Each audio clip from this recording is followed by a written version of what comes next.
All right, we are live. We're here. We're a few minutes late. We were just getting the last people in place here on set.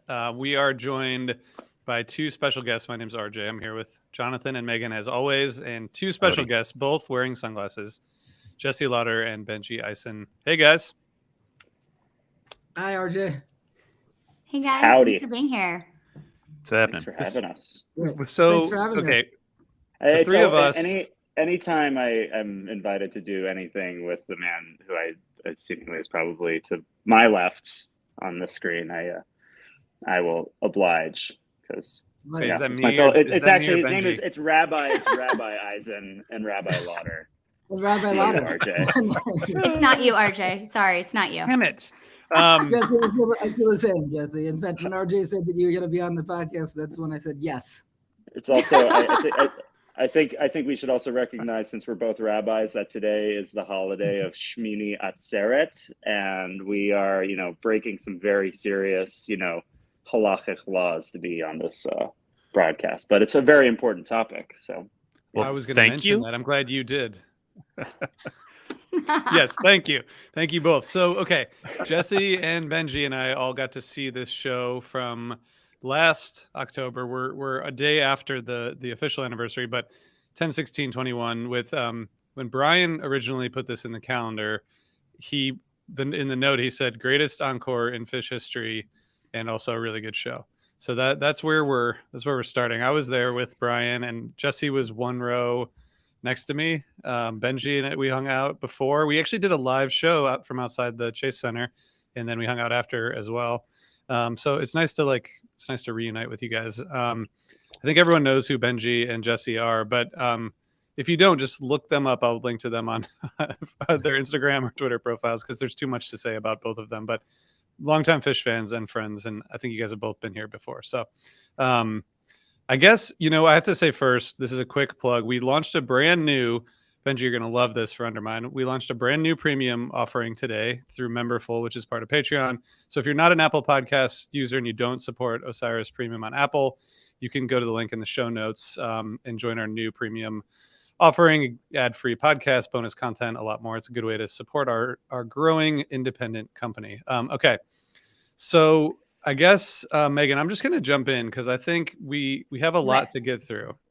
But guys, where did you guys, first of all, this was the second show of the tour, which is just sort of like, I mean, it doesn't make any sense. Benji, how is Fish able to get into this so quickly? Like how is the second show of a tour? Like set it up for us so we understand.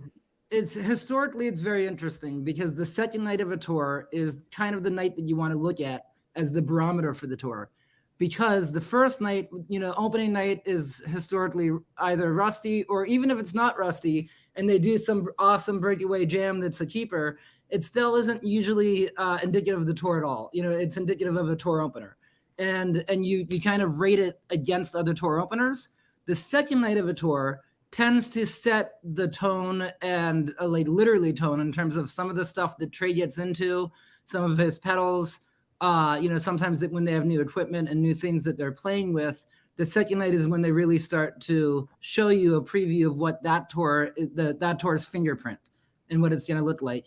And with this show in particular, it was doubly interesting, if I can say doubly interesting, because of it was Fish 4.0, but we hadn't seen Fish 4.0 indoors yet. Right. And the summer tour had, the summer tour was, I think, synonymous with 4.0 at the time. That, rather than saying summer tour, everyone just said, oh my God, Fish 4.0 is so incredible and insane and great. But they were talking about the summer tour. And so when Fish goes indoors inside arenas, they have to sound different because they have to play to the acoustics of the room. In the arena, sound, it's this, it's bouncing off the back walls. And you either have this awful decay, what a lot of bands have, and where there's kind of an echo if you're standing in the wrong place of the arena, or if you Fish, you play to it. And that's why, indoor Fish is a different thing than outdoor Fish. A lot of people describe it as more intense. I'm of that mindset. And so I think that this show was they were still kind of galloping on that momentum from the summer.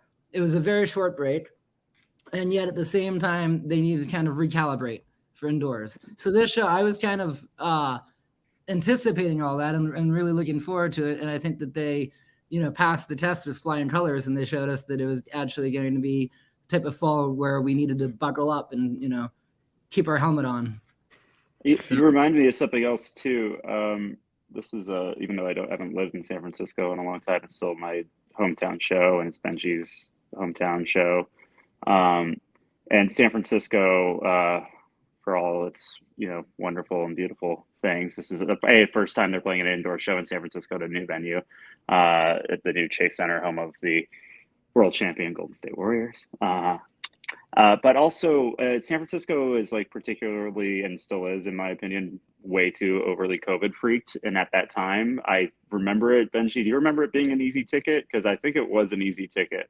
Like, I remember seeing like open rows and stuff, and then like a lot of people who I know and love who would usually be at a Bay Area show were like, I can't go there, and like, creating like, and I'd seen a bunch of Fish over the summer too, but there was like a lot of like scared energy around entering that space.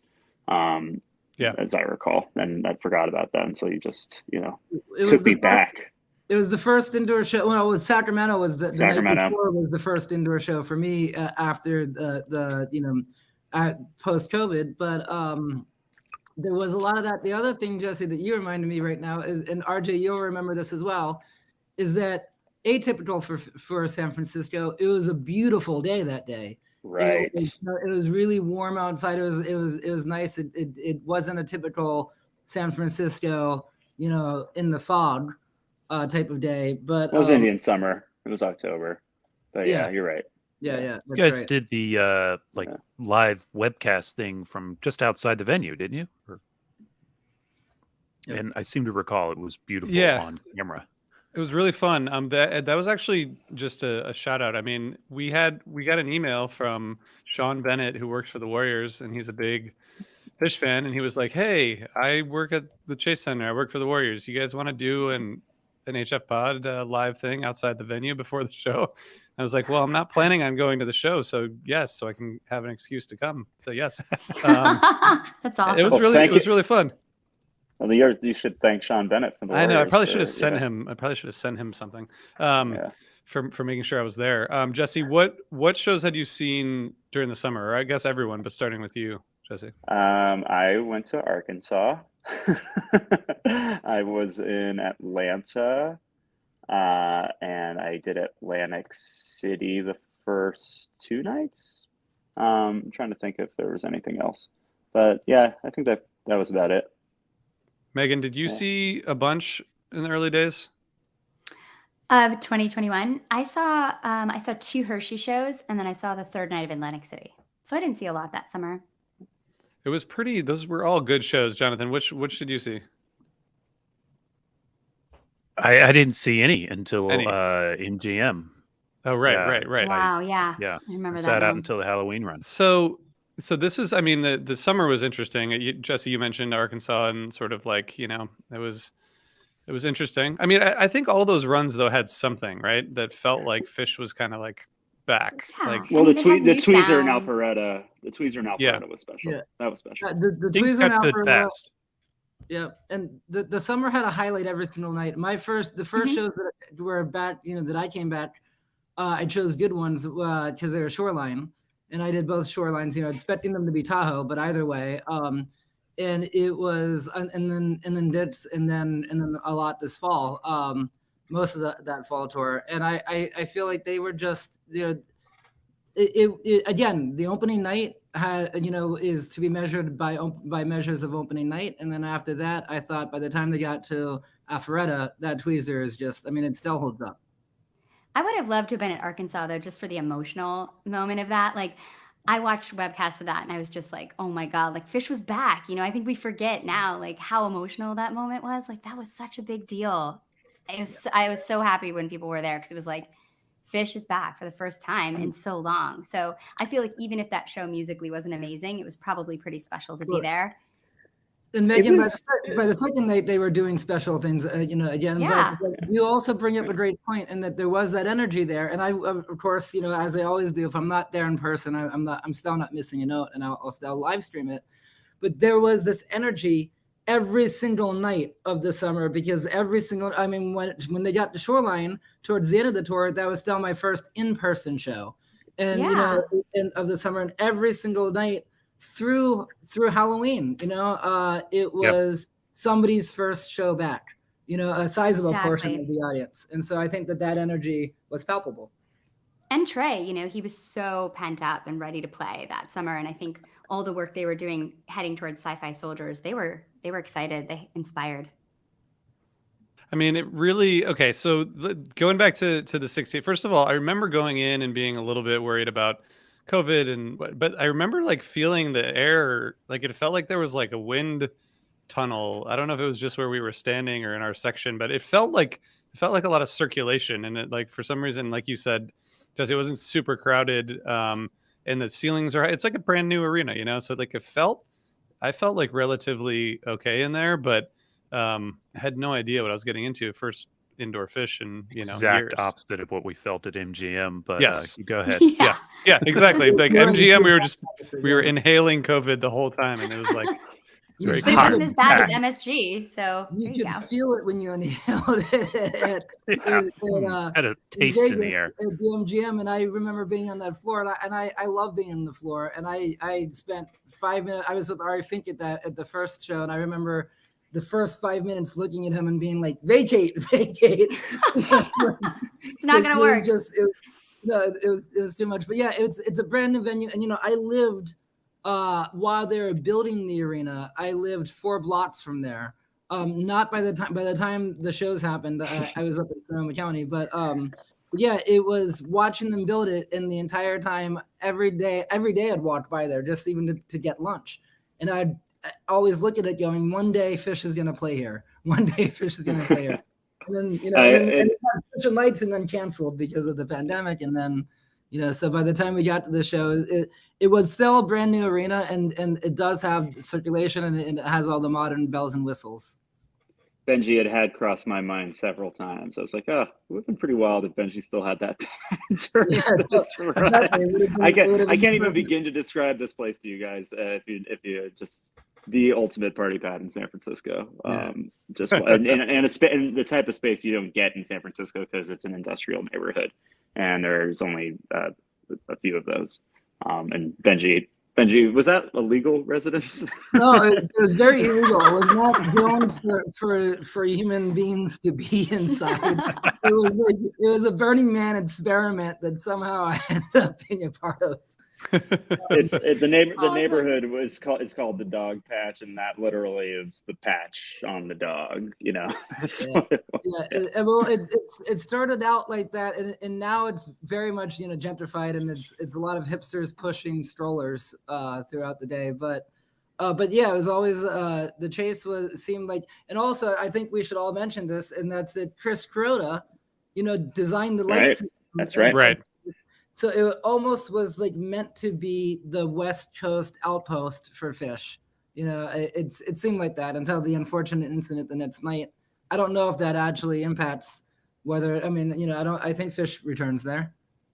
And I don't know if I already mentioned that the Golden State Warriors are world champions, but this is the house that Steph Curry built, and and also the Warriors won a championship after this show. So like, hey, maybe Fish set the stage for this, but For that. Steph Curry, his aura was in this show for sure. But did the State Warriors win okay. a championship? That wasn't clear. Yes, they did. Yes, they did. 4 of them. Because of 4 of Fish. them. 4. Did Fish have slam dunks? Okay. I think we're clear about that. Yeah. I tried really hard to get Steph and Clay there, but they're just like, yeah, we're busy tonight, but maybe we'll make it, next time they're in town. But Well, invite's still out there, Steph and Clay. It's definitely still out there. The first set of the show, I feel like the 46 days is really when you first start hearing them settling in, and there's so much. I don't know. It's like very patient, but also really exploratory. I mean, I don't know. Maybe that's like a Fish cliche, but it feels like they're not in a hurry, but at the same time, you hear a lot of things in this 46 days, which is kind of the first improv we hear, and then like a mid first set Slave. I remember being pretty confused by that. I don't know. What were your impressions of the first set, be with those songs or otherwise? Jesse, go ahead. Oh geez, I you know what, I should have looked at the set list, because literally the only thing I've re-listened to from this night is the Carini. and I remember the MoMA, I remember the Frankie Says. Yeah. And now you're taking me back. Yes, I do remember being pretty yeah, whenever they do something like Slave, what was it in the second slot? It was after, fourth, it was right in the middle. right in the Okay. middle. Yeah. Just like That's crazy. great. I mean, yeah, that's them. Obviously they had a conversation about that. That's not something that they just do and it's like, oh, really? That would confuse them. I'm sure that they talked about that. And I think they were doing that. That was like a trend throughout the tour, like songs that aren't usually played in the first set, early in the first set, right? Yeah. Like So no that set list rules. Yeah. right.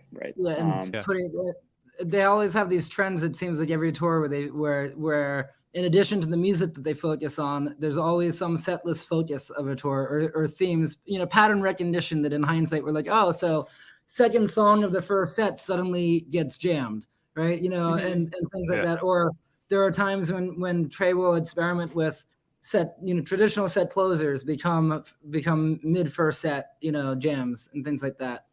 And then this first set also had a simple that wasn't quite, it was good, but it wasn't quite like knock your socks off. Like this is going to be an all timer, Yeah, So the simple, like it really, it kind of very quickly goes to places that are familiar and like some of the big old school simples. Very pretty, but it doesn't, they don't draw it out. But the Slave, though, on the other hand, is just like huge peaks upon peaks.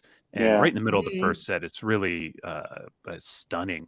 And it's also, there's also really nice transition into that out of 46 days, which is a little surprising, again, given its position. Is my timeline correct? We were talking about big moments in like the first part of the summer, but wasn't that awesome simple from Deer Creek in August of 21 as well? Yeah, that was, and that's fantastic. So coming off the heels of that one. Yeah. Well, I think that might be why I felt that this simple was kind of it was because that was my measuring stick. It was they had just played that Deer Creek simple and that Deer Creek light, and that's the one thing I listened to that more than anything else from that summer tour. I think maybe the Tweez, maybe the 2 nights at Shoreline Now as well, and the Tweezer from Alpharetta as well. But overall, it you could tell it wasn't going to be the showpiece of the night, that there was something else that was going to take it. And of course, a few things took that place then. The other thing that should, bears mention is Haley's Comet in the 2 slot. Because Haley's Comet is one of those, white elephants that you're always kind of, freeze one of them as well, where you're always kind of like, it always has the possibility to put free into a jam.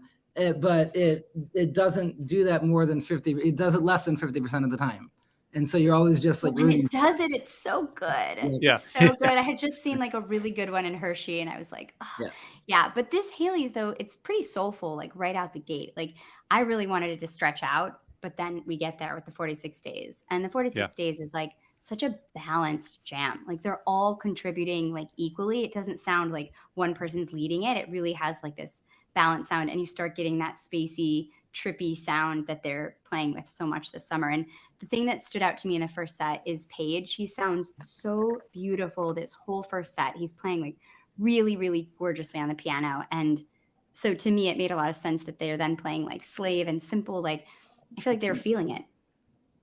Yeah, I want to actually. So when we talk about the second set, I gotta get everyone's input, because this second set, it just seems like it's all synthesizers, and like I don't know how much different that is from 2022, like the shows that I just saw, but I don't recall as much of Paige, particularly the synths, but even just like Paige in the mix. Maybe it's recording engineering. I don't know if you guys noticed that or have any thoughts on that, but it seems different.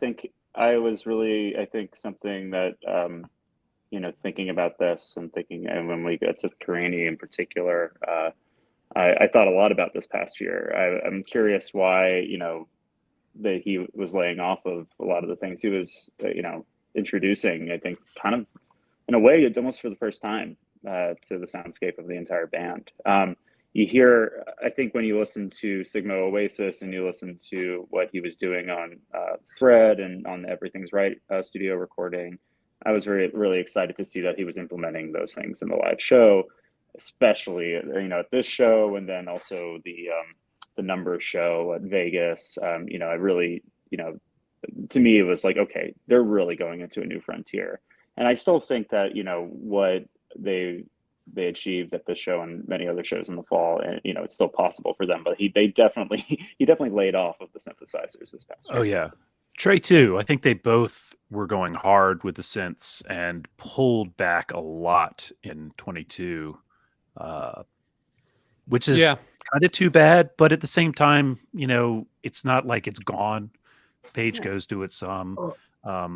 RJ, you mentioned Page not being allowed in the mix. In the room, I felt like Page sounded really good. I think they've changed the way they're miking the Hammond too. It sounds amazing live at the shows these days. But the level of synth playing from Trey and Page is amazing in some of these jams, and it really warps the brain in a good way. This was that night when, and of this tour, which was leading to Sci-Fi Soldier. So of course, the line sits and whatever else Bob Bradshaw put in Trey's FET pedal, or put in Trey's little board with the Jedi effect and all that stuff. It was, we learned on Halloween what the impetus for that was. But I just loved it and embraced it so much. When Trey sounds like he sounds like he is in the middle of a lightsaber battle. It doesn't necessarily sound like he's from the light side. When he sounds like he's a Sith or a Dark Lord or something. I love that stuff, and I was missing it a little bit this year. But what I did notice, and what I what I like spiritually encourage Trey to do, is once he realized he doesn't need to use that anymore, because it's no longer like he was getting used to it, and he was getting us acclimated to it for Sci-Fi Soldier. But now that he doesn't need to use it, when he thinks of it and then he uses it, it's like, okay, so it's no longer the focus, and it's no longer going to be the driver of the jam. But instead now it is Trey's never been a one-trick pony. So now it's another trick in his bag. And when he remembers it, that light bulb goes out and he takes it out and he uses it for, a short period of time. Mm-hmm. But it'll peak out in these jams, and recent jams I'm talking about. And I love that. I hope it continues. I felt that way in Atlantic City, like some of the jams the first two nights, especially, like he was really like, him and Paige were both bringing more of that in, and it was awesome. Well, okay. I'm sorry. I'm just going into the second set, because I know this is the rare conversation about a show where we're just waiting to talk about the encore. Can I say two things? One, the first set just wraps beautifully, like Shade, Winter Queen, Meat, and a really strong Antelope. Not exceptional, or it's no jam chart version, but really great way to end a good set. So and like fun bookends, right? Yeah. Like Pasta and Antelope. That's fun. Real happy going into that set break, I would imagine. I think I was. I am as a listener. I think I was. I know you were. I think we were having. I think we were having fun. I know that. Okay, so this Bathtub Gin that opens up the second set. This is like the jam here. It really, just back to the synths, and a comment that Shermith, who's watching, like that synth sound creates so many unique textures. That's like, it just feels like this like world, this like other world when Trey and Paige and then Mike. It's like I don't know if there's anything equivalent to that in the past. Even like the late 90s didn't have that amount of texture, right? Like it does feel like a novel sound. I think that's why so many people loved Fall 2021 so much. But Benji or Jesse, what do you think about that and how it's kind of evolved since then? I agree with the comment. I don't think it can be overused. I love it when a jam is almost like defined by that. And a thought that I've had a pervasive thought that I've had since we've seen it debut and since 4.0 is that Trey's now, I mean, all of them really are getting into these textures and these jams where as they get older, they can play less notes, but still have the music be just as interesting and intense and frenetic sounding. And there, you have to kind of plan for that, and you have to kind of, otherwise you end up, being slow and jumping. You end up being rather than just slowing down the tempos, there's a way that you can replace and maintain an intensity without having to play as many notes or at that breakneck speed and being that tight. There's also ways for bands to make compositions where they don't need to, like for You Enjoy Myself, they needed to rehearse that ad nauseum, and it's so complicated. And yet, we've seen it with the Grateful Dead, where in the second half of their career, they started writing songs that they didn't need to rehearse as much and that were still just as interesting, but didn't have these, Terrapin Station suites to them and things like that. And so I always thought of the line six pedal and of Trey getting in this synth sounds and a lot of this stuff as kind of his old age plan, where it's like, okay. And also for the fans, for us, how is it that we hear Bathtub Gin how many times in our life? And at the same time, this night, we weren't ever like, oh, Bathtub Gin, this is boring. And one of the tricks to that is to always make it fresh and to refresh it and make it new again. And these effect pedals, it's not cheating. It's just hey, we're gonna play you a familiar song in an unfamiliar way. And to me, it works, and I love it. Sign me up. I'll go see it again. And they'll use these toys. We call them toys. That's what they are in CDS speak. But they're colors. It's different tools and textures, just like any artist would use. And it's still going to be uniquely Fish because it's not the line six that defines what Trey's playing. It's what Trey and the three others are doing. That's what defines it. They define the pedal. And so you make the tools work for you. And to me, that's what's so, beautiful about what we were hearing on this tour from them. Because they were making these, new to us. I mean, obviously you can point to different bands and different people who use similar things and create similar soundscapes, but still it will always, hearing Fish kind of push sonic textures, I think, still excites me and all of us. Yeah, that's a great point. Yeah. And it is different. It is different.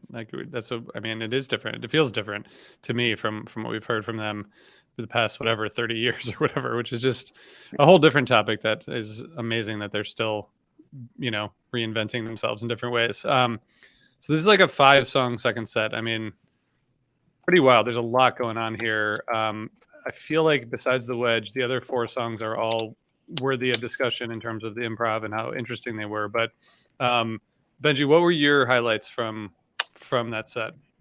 The Frankie Says was an obvious highlight for me. In fact, that Frankie Says was a highlight of the fall tour for me. It was reasonable.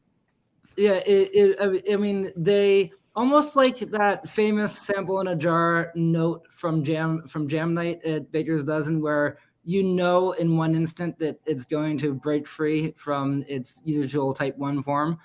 There's a moment in Frankie Says, and it wasn't as stark as that note from Sample in a Jar. Instead, it was more just like it wasn't a note. It was a feeling of, as the song's moving, you just know, you're like, oh, this is gonna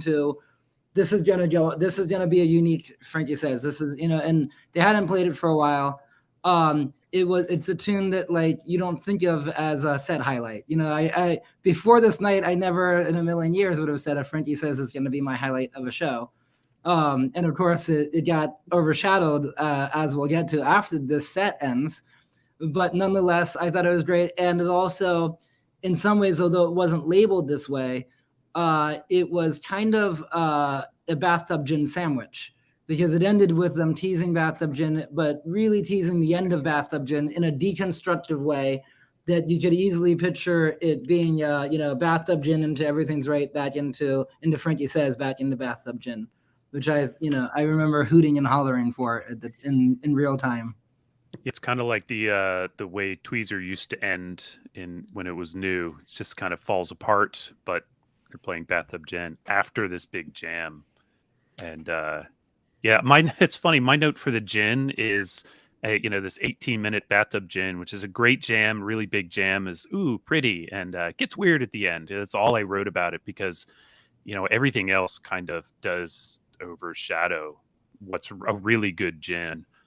Even Everything's Right. Like you can hear the jam kind of forming pretty quickly. It's almost like there's a vocal jam, the way they're kind of Trey's singing his solo along to his solo, and Paige is kind of singing as they go out from the song, and then it gets a little weird again, which I'm always in favor of that. And we get synths and odd textures, and then Trey starts playing these notes.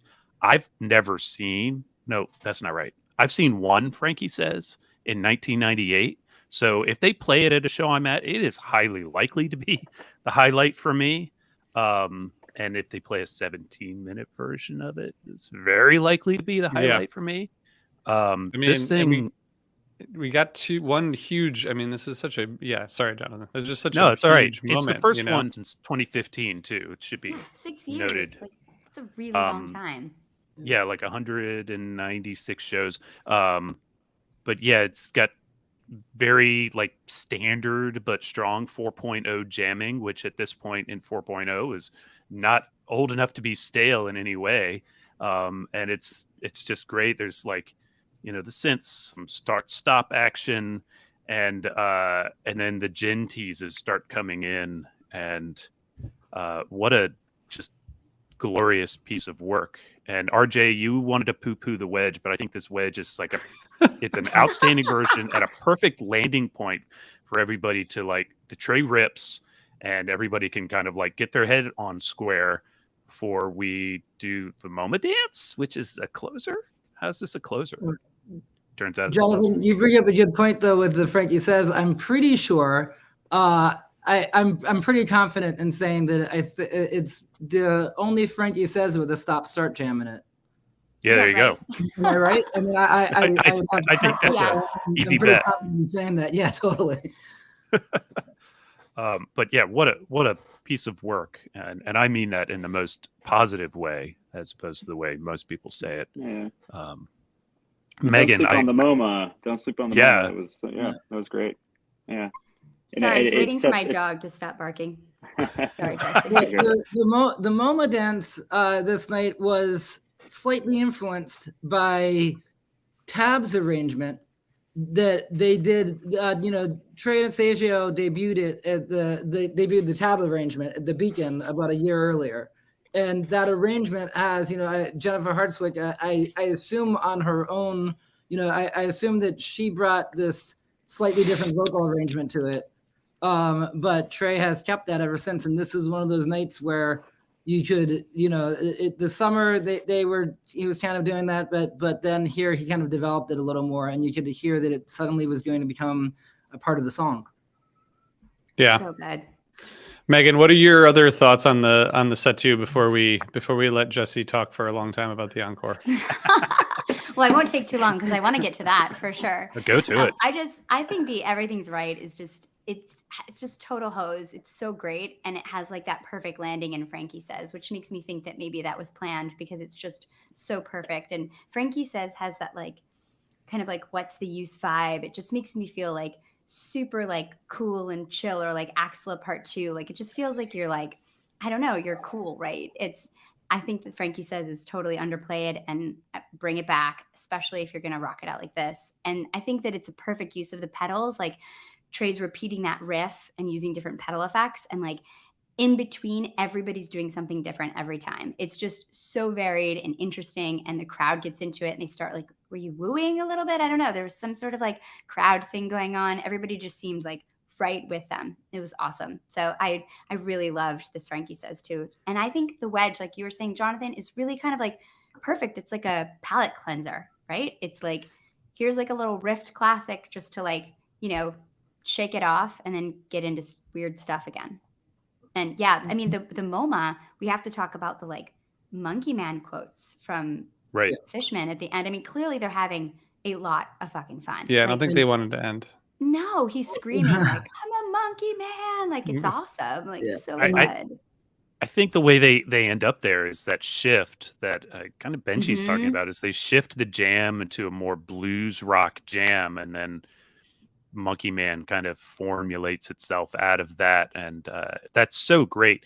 I honestly like wish this hadn't been the set closer, because the only the only like negative I have on this entire set one, set two, and the encore is the way they end this song, because it doesn't go as well as everything else is gone. But I think that may have contributed to why we got such a long encore. You know, I don't disagree. they wanted to They keep looked at the playing, and so clock. they said, "Yeah, let's just keep playing."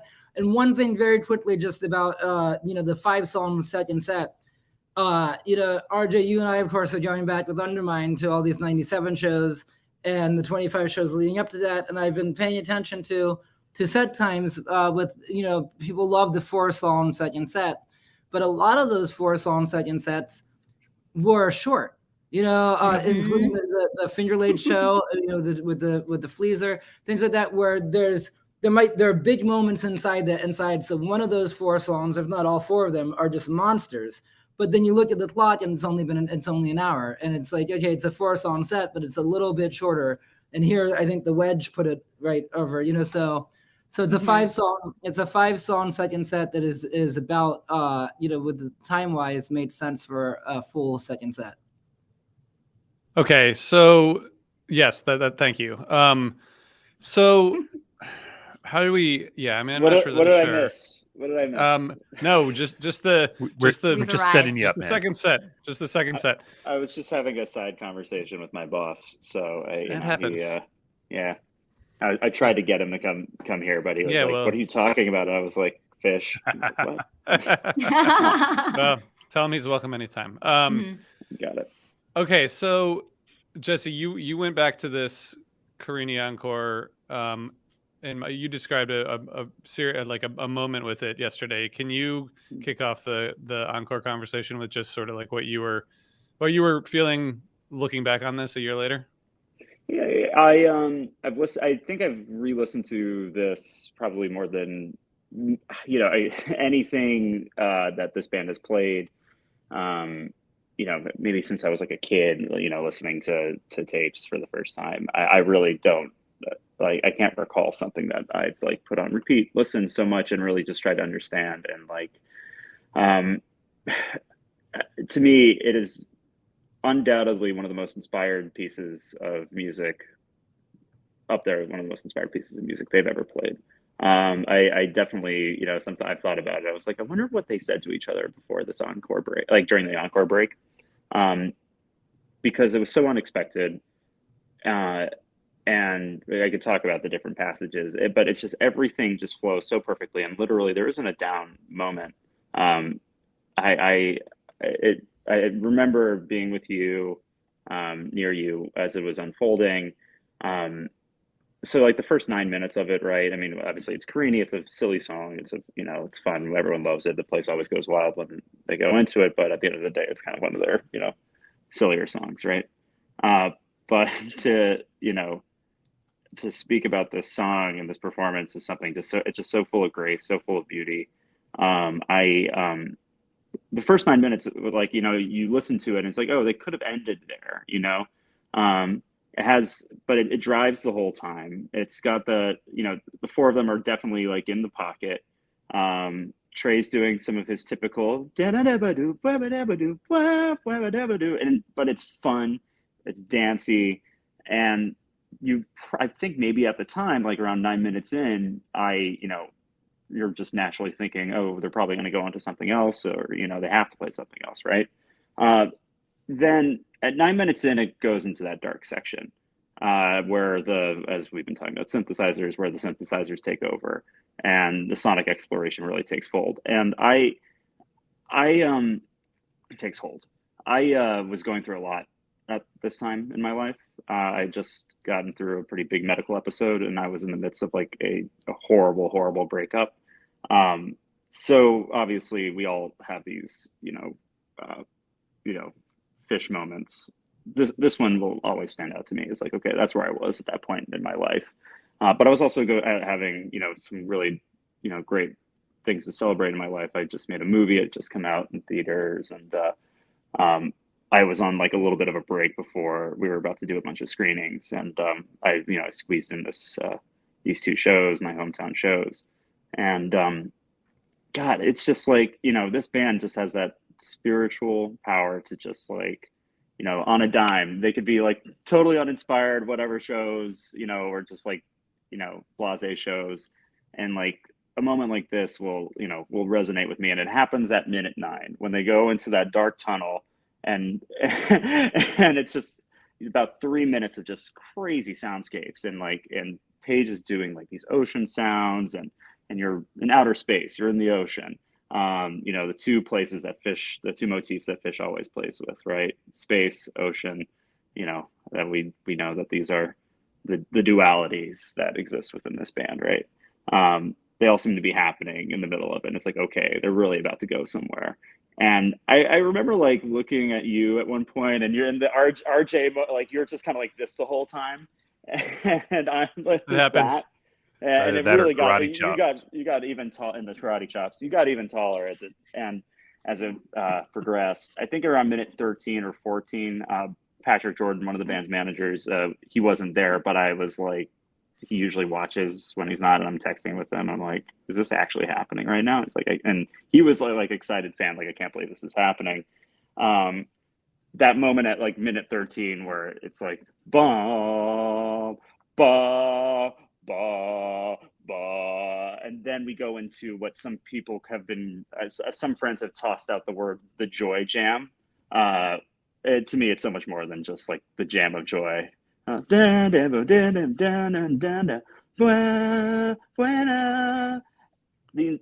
The absolute inspiration from each member of the band, you can listen to each person like individually, and the sum of the parts create the whole, and they are just so unbelievably connected throughout this whole thing. It's just like to me, it's like, this is like a piece of music that you would write for the studio, but you guys just created it organically in the encore slot. It was just such a unique experience, and to me, it's been a benchmark. I've kind of been hoping that they would achieve something like that. I think actually, like for me, the things that have happened since then, even though I can't say I'm not like super duper active, I've seen a bunch of shows. The F6 was 9 jam from Vegas. Yeah, gets to that sort of like inspired playing, and probably some other things from that Vegas run that I'm not remembering. But I don't know, man. I've re-listened to this so many times, and I'm still like, and it really makes my blood boil. It just makes me so happy and sad and, inspired and excited about this band, after all these years. It's like I saw my first Fish show fucking 30 years ago, and they're doing this still. Like it's absurd. It's unheard of. And I do hope that they, I hope that they've re-listened to it. I really do. Because I think that they could take notes from themselves. Because I wasn't super impressed with a lot of what I heard this summer. Except I think they really got onto something at Dick's. At Dick's, yeah. But I know that it's possible and it's there, and I think listening to the Screening Jam is just amazing and great. Like they, like coming out of the pandemic or in the middle of the pandemic, whatever you want to, say we were at that point in time in history. It was church. It was the Church of Fish at its best. And I obviously, I'll say it here. It's also tough to not bring up the fact that what happened a year ago today, and the tragic event. And unfortunately for me, and obviously most unfortunate for him, but me and my friends, that we were 5 rows in front of him when that happened. And, that will be, branded in my memory for that run. It's like I listened to that and I'm like, oh yeah, and then that happened a day later, and it was horrifying and traumatic. Unfortunately for me, I was actually with a friend of mine who's a trauma therapist, so Good person to have around. Yeah, but and for her too, it was obviously very tough. But Yeah. not to bring the burst the bubble, but it's just a fact of what happened in that run. Another thing about that arena is the fact that I had thoughts about it. It was like it's one of those new, very tall arenas, Steep. like very steep, very Steep. steep. Yeah. They've So, had it's been in the news since because there's been other incidents there.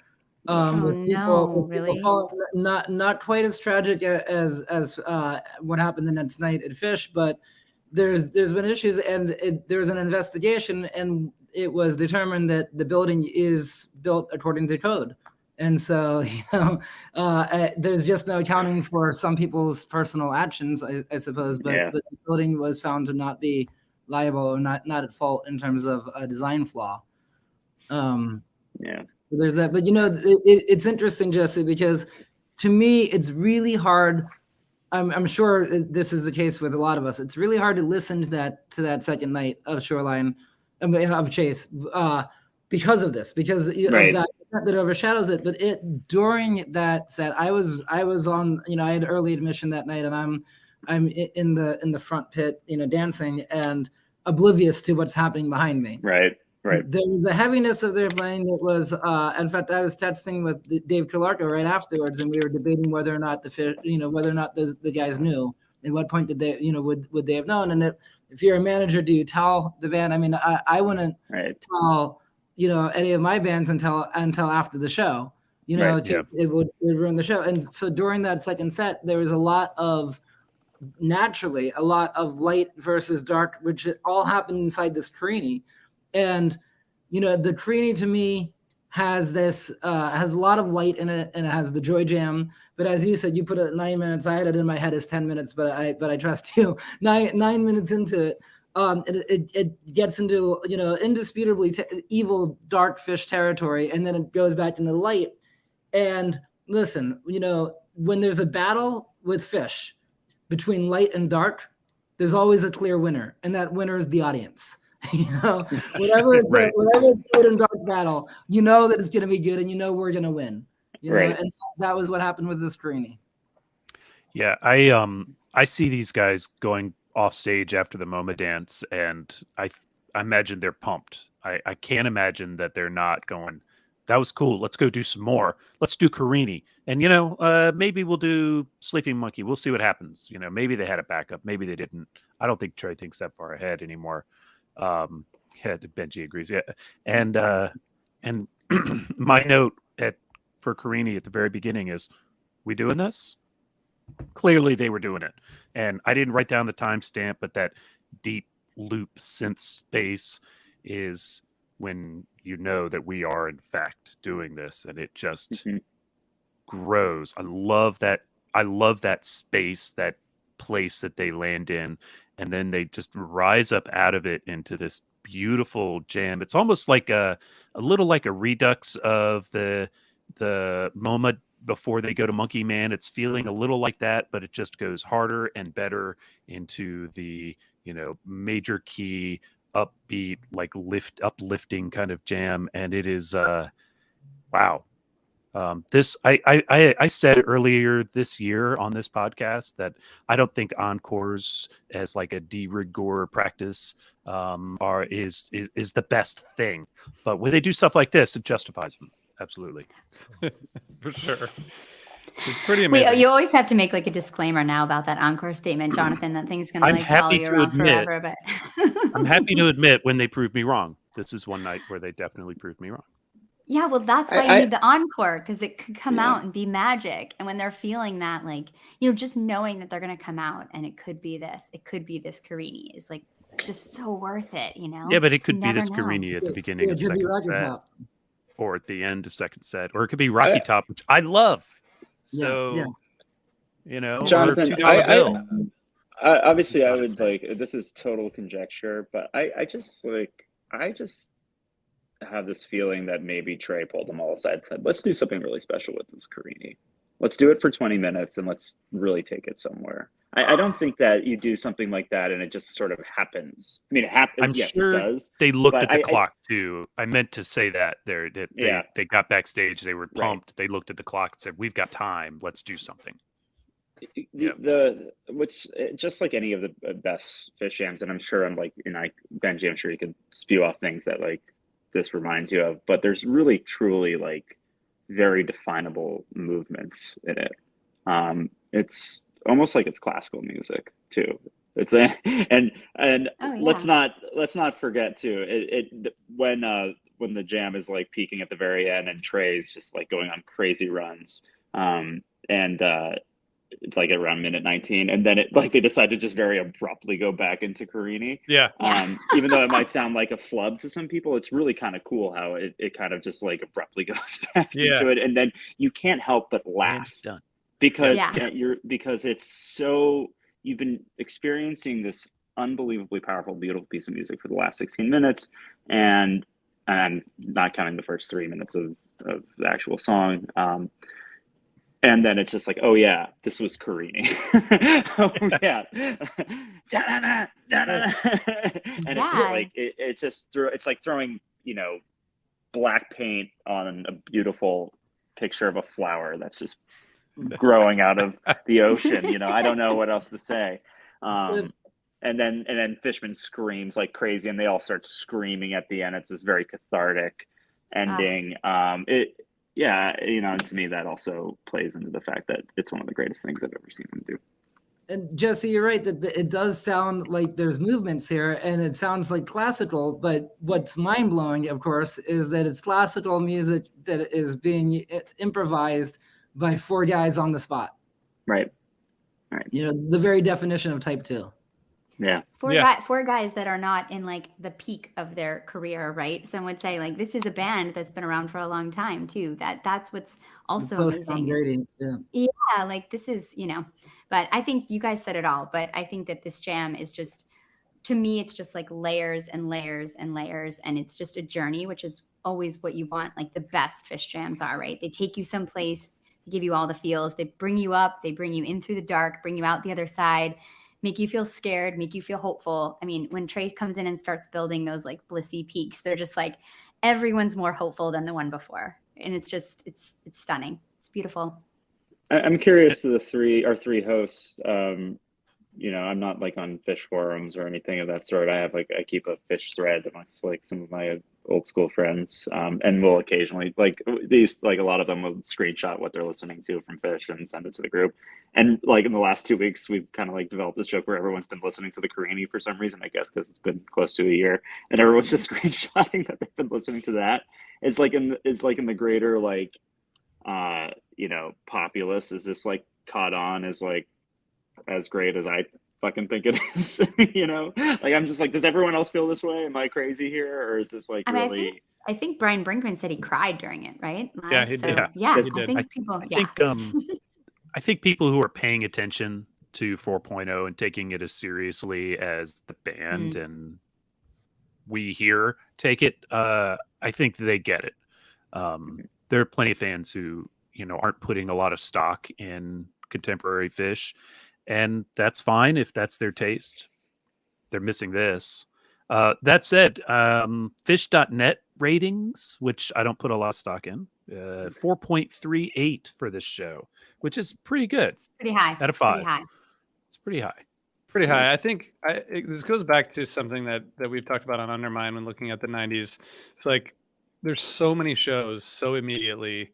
And it's like we didn't have to wait several weeks and kind of like look at all the shows and figure out which tapes we wanted to get. So like I do think in some ways when Fish is on a tour, you just listen to them all right when they come out, and then like you kind of lose some of it as time goes on. But that's part of the reason I wanted to go back and look at some of these fall 2021 shows, because I feel like I hadn't gone back to this show since I listened to it a bunch after, but like there's so much new music that's come out in the past year, not just Fish, like so much. It's really hard to keep up.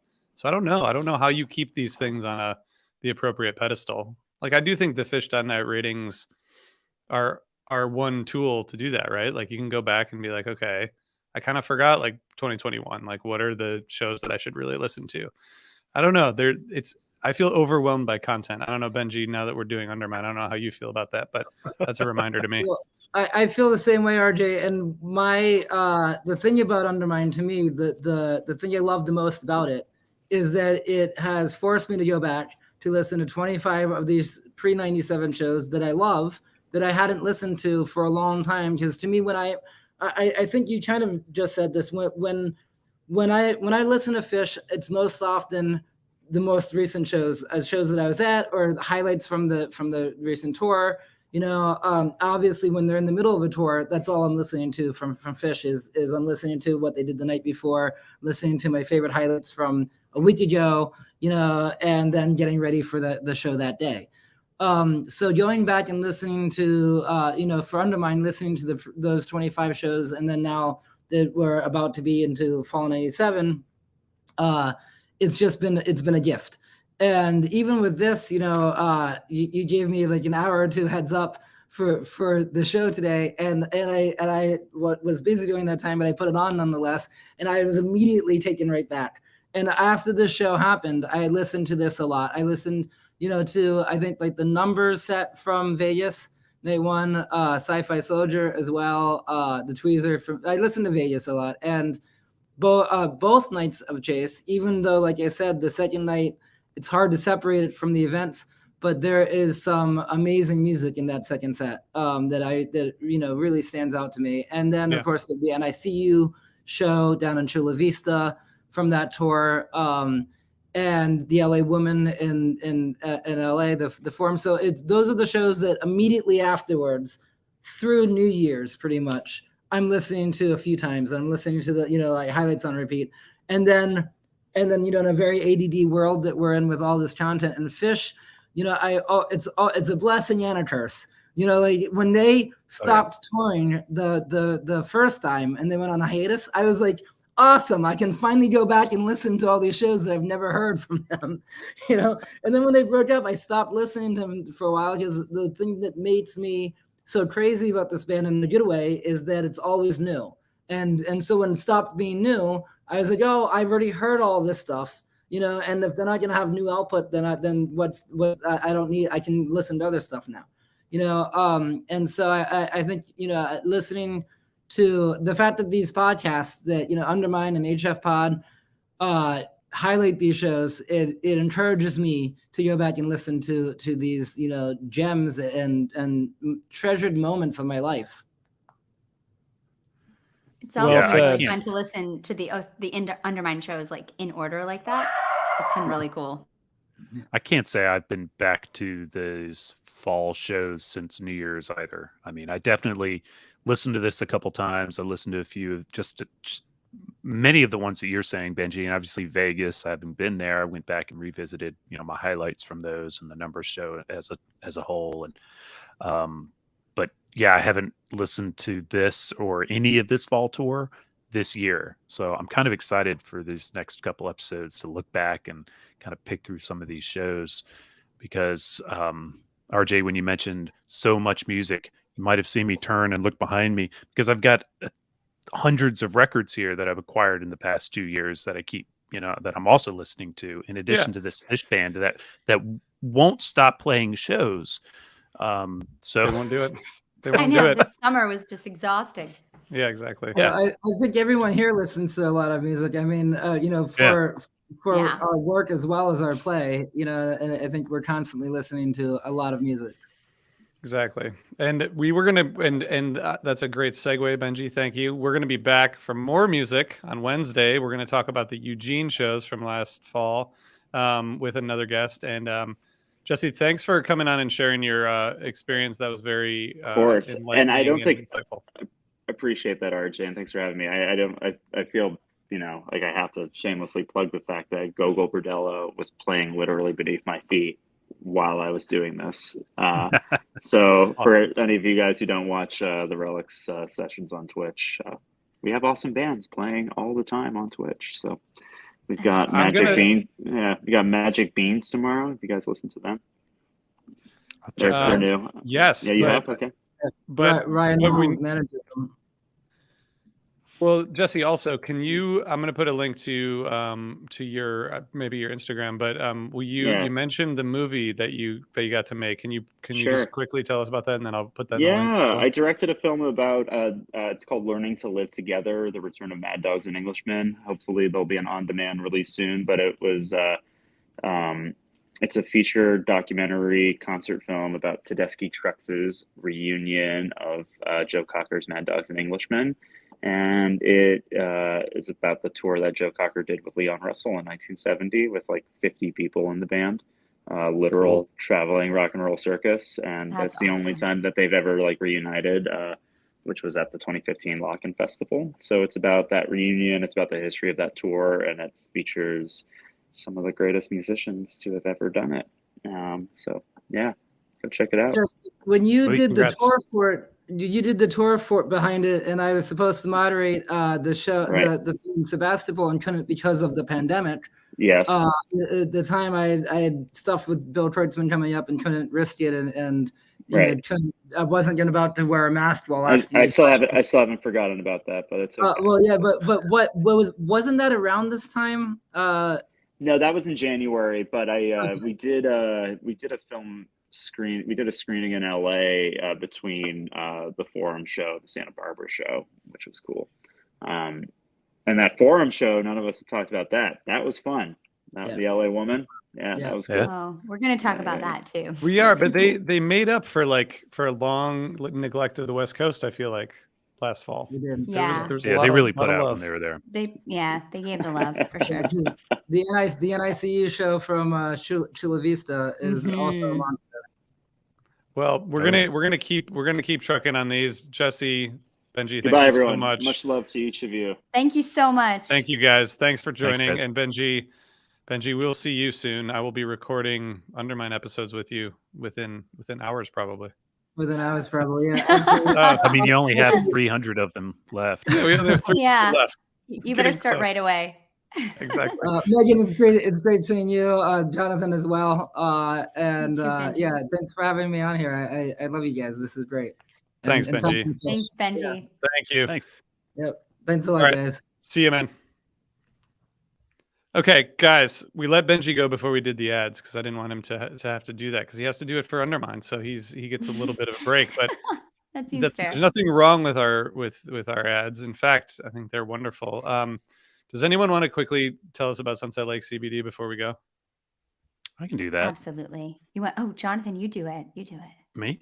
Okay. Yeah, do it, Sunset yeah. Lake CBD's line of smokable hemp products are for the old deadhead or the young fish fan searching for a mellow body high. Smoking CBD has all the benefits of high THC cannabis without the paranoid or anxious side effects. With 9 different strains from this year's harvest, there is something for everyone. The Hawaiian Haze is awesome for an outdoor show. Cherry Abacus is best for the end of the night. All of the flower is grown, cured, and trimmed by the Sunset Lake CBD farmers. And even better, Sunset Lake CBD's farm-to-table approach gets you great pricing on premium CBD flower by shipping directly from their farm to your door. Yeah, I mean, I just placed an order not too long ago. They get it out fast. That's one of my, the product's amazing. And the fact that they turn around an order super quick is always nice because I'm a guy who puts things off. And suddenly I feel like I need to have this and they can get it to me quick. They're really good at that and they can get it to you quickly too if you check them out today at www.sunsetlakecbd.com. Use our coupon code HFPOD for 20% off all products. Sunset Lake CBD, farmer owned, Vermont grown. And look at that. And just like that, we are ready.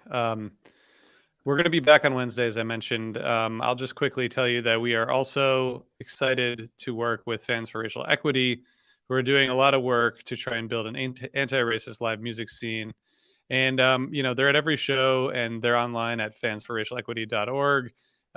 You can find them at any Fish show. So do that or go to their website and get involved. And there's a lot of engagement and education, outreach, community partnership stuff that they're doing. It's really cool. So thanks, Free, for all the work you're doing. Jonathan and Megan, this was fun. It's a good time. Yeah, this is awesome. Do you think I guess we'll do it again in a couple days? Yeah, Sounds good. I'm excited.